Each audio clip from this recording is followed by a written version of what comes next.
जो है अमीरों की दुनिया एंड एक जो है गरीबों की दुनिया, जो पूरी तरह अवकाश कर दिए गए हैं बाय द रिच पीपल। रूदो के बाप को पिट में डाल दिया गया था।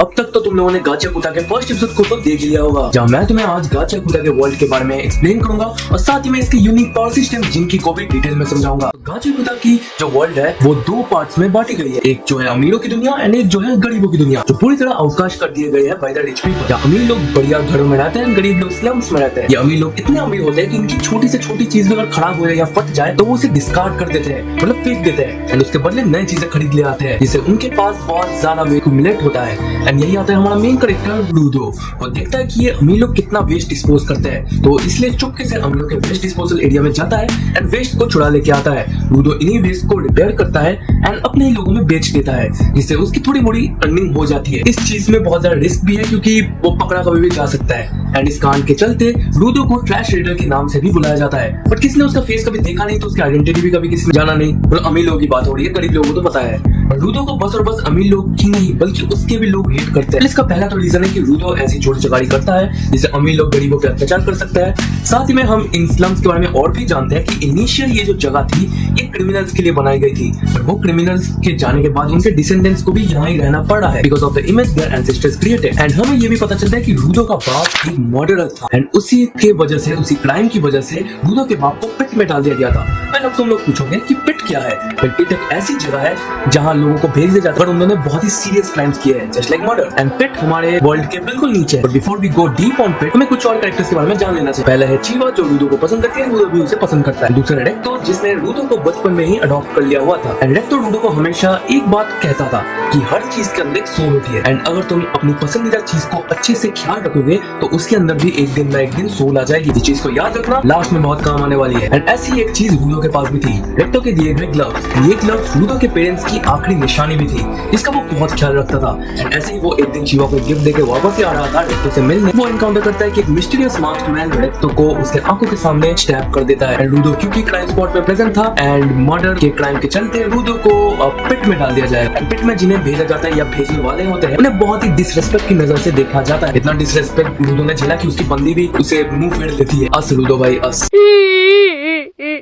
एंड रूदो पिट में जाने से पहले एक वादा तो करता है कि वो ऊपर जितने भी लोग हैं उन सबको मार डालेगा। एंड पिट में गिरने से तुरंत पहले वो उस मार्क्समैन को भी देखता है जो क्राउड से उसे देख रहा होता है। एंड नाउ हमारा रूदो पिट में आ जाता है। एंड पिट वो जगह है जहाँ सारे वेस्ट एकदम लास्ट में जाके डिस्पोज होता है। जैसे हम सबका भी वेस्ट कहीं ना कहीं जाके स्टोर होता है, वैसी जगह ही पिट है। एंड पिट की जो एरिया है वो बहुत ज्यादा पोल्यूटेड है एंड उस पोल्यूशन को तुम नॉर्मली सांस ले नहीं रह सकते, तुम ब्लीडिंग हो जाएगी तुम्हारे मुंह में। तो उसके लिए अलग से मास्क बनाया जाता है जो वहाँ के लोग यूज करते हैं। एंड पिट में जाने के बाद रूदो पे कुछ मॉन्स्टर्स अटैक कर देते हैं। ये मॉन्स्टर सारे स्टोन गार्बेज से बने होते हैं। एंड तभी रूदो विटनेस करता है एक मार्क्समैन को। ये मार्क्समैन का नाम इंजन होता है एंड वो अपना फेस रिवील करता है रूदो को एंड वो रूदो को इन मॉन्स्टर से भी बचाता है। साथ ही में उसे एक मास्क भी देता है जिससे वो यहाँ पे इस पोल्यूटेड जगह में सांस ले पाए। बट इंजन रूदो को कुछ लोगों के पास लेके जाता है जहाँ रूदो को किसी हाई सेलिंग मार्केट में बेचने के बारे में ये लोग सोच रहे होते हैं। इस समय रूदो अपनी पावर्स को अवेकन करता है। रूदो कुछ चेन से बंधा हुआ होता है बट उसके पावर की अवेकन होने के चलते वो चेन्स अब रूदो एज अ वेपन यूज कर पाता है। हमें बाद में पता चलता है कि इंजन का ये सब कुछ एक प्लान था। वो देखना चाहता था कि रूदो के अंदर क्या जिनकी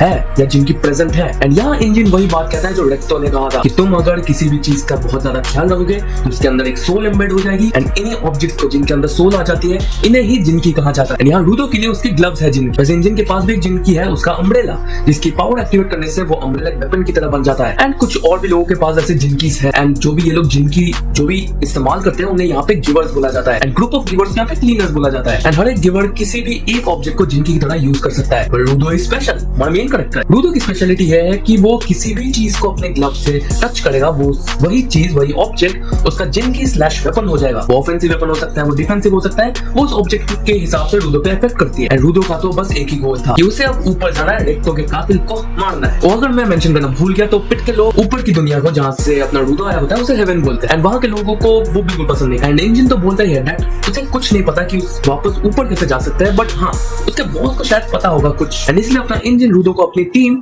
जेनिटर्स को ज्वाइन करने का ऑफर देता है। उनका काम सिंपल है, यही मॉन्स्टर्स जो होते हैं इन्हें साफ करना, यही उनका काम है। एंड इंजन रूडो के लिए एक मेंटर भी अपॉइंट करता है जिनका नाम ज़ेंका होता है, जो एक स्टिक को अपने जिंकी के तौर पे इस्तेमाल भी करता है। रूडो ज़ेंका की पहले तो उतनी बनती नहीं थी, पर धीरे धीरे सब कुछ ठीक भी होने लगता है। एंड इसी के साथ मैं वीडियो को यहीं पे समाप्त करूंगा। एंड मैंने तुम्हें गाचो याकुजा की फर्स्ट आर्क को भी ऐसे एक्सप्लेन ही कर दिया है। मे भी अगर मुझे ये मांगा पसंद है तो मैं इसको और भी ज्यादा एक्सप्लेन करूंगा। इंटरेस्टिंग लग रहा है मुझे, आई होप कि ये मांगा इंटरेस्टिंग हो। एंड तब तक के लिए तुम मेरे और वीडियोस देखो। मैं मिलता हूं तुम लोगों से अगली वीडियो में। सायोनारा।